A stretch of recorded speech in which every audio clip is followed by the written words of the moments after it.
Hello friends, अस्सलाम वालेकुम and welcome to passion TV.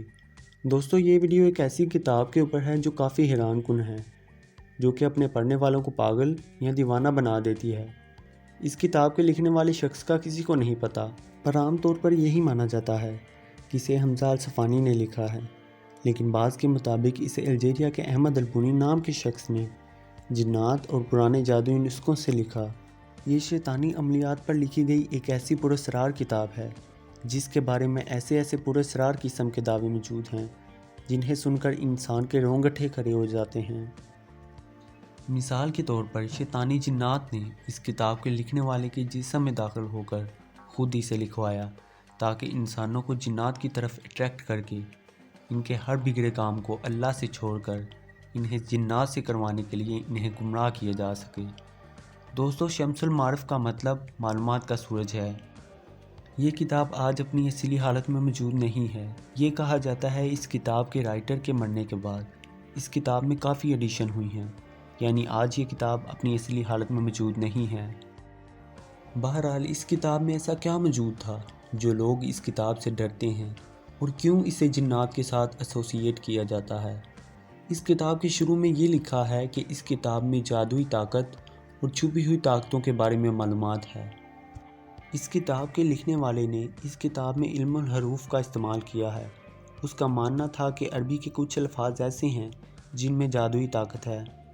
आप शम्सुल मारिफ की उर्दू ट्रांसलेशन में ये किताब देखें, जिस पर लिखा है कि आप आमल बन सकते हैं, हमज़ात को काबू करने के तरीके, सफ़ेद जादू कैसे होते हैं और इन जैसी दूसरी चीज़ें। इन्हीं चीज़ों से पता चलता है कि इस किताब में क्या कुछ मौजूद है, यानी इस किताब में वो सब कुछ मिलेगा जिसका जादू से ताल्लुक़ है।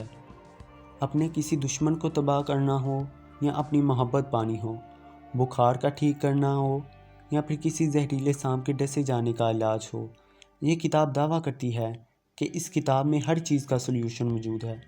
ये सब चीज़ें बाकायदा इस किताब में एक तरीके से सिखाई गई हैं।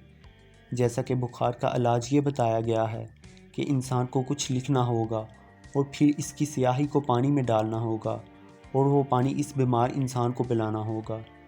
इस किताब के लिखने वाला इस इल्म को इल्मुल हरूफ कहता था, यानी कि इन अल्फाज से जादुई ताकत हासिल करना।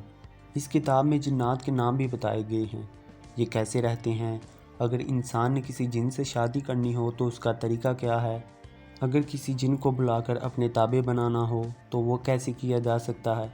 ये सब कुछ इस किताब में मौजूद है। इस किताब में ये भी लिखा है कि हमें सिर्फ़ नेक जिन्नात को ही बुलाना चाहिए और इस बात का ख्याल रखना चाहिए कि कहीं इस इल्म से बुरे जिन्नात हमारे पास ना पहुंच जाएं, जो कि हमें नुकसान पहुंचा सकते हैं। वक्त के साथ साथ इस किताब के मतलब काफ़ी अजीब बातें भी मशहूर होती गई, जैसा कि इस किताब की हिफाजत जिन्नात करते हैं। ये भी मशहूर हो गया कि इस किताब को पढ़ने वाले कुछ लोग जुनूनी हो गए हैं या उनको नुकसान पहुंच चुका है। जैसा कि ये एक कहानी मशहूर है कि सऊदी अरब में एक आदमी ने इस किताब को पढ़कर एक जिन औरत से शादी कर ली थी। ये आदमी पहले से ही शादीशुदा था। इस जिन औरत ने इस आदमी की बीवी, माँ बाप और सास ससुर को कत्ल कर दिया, लेकिन असल में इसकी हकीकत क्या है ये तो सिर्फ अल्लाह ताला ही जानता है। लेकिन कई कहानियाँ आपको शम्सुल मारिफ के मुताबिक सुनने को मिल जाएंगी। इस किताब के लिखने वाले ने इस किताब में ये भी सख्ती से लिखा है कि इस किताब को सिर्फ़ इसके स्टूडेंट ही पढ़ सकते हैं, यानी जिसको इस इल्म की समझ हो। बहरहाल, इस किताब पर काफ़ी तनकीद भी होती है और लोग इस किताब से खौफ भी खाते हैं। इस किताब में जादू, जिन्नात और दूसरी किस्म की चीज़ों का तज़किरा है। जैसा कि अल्लाह ताला फरमाते हैं कि जादू करने वाला और जादू करवाने वाला दोनों ही जहन्नमी हैं। इस किताब की असल हकीकत क्या है ये तो सिर्फ़ अल्लाह ताला ही जानता है। दोस्तों, आज की वीडियो के लिए इतना ही। मिलेंगे ऐसी ही इंफॉर्मेटिव वीडियो में इसी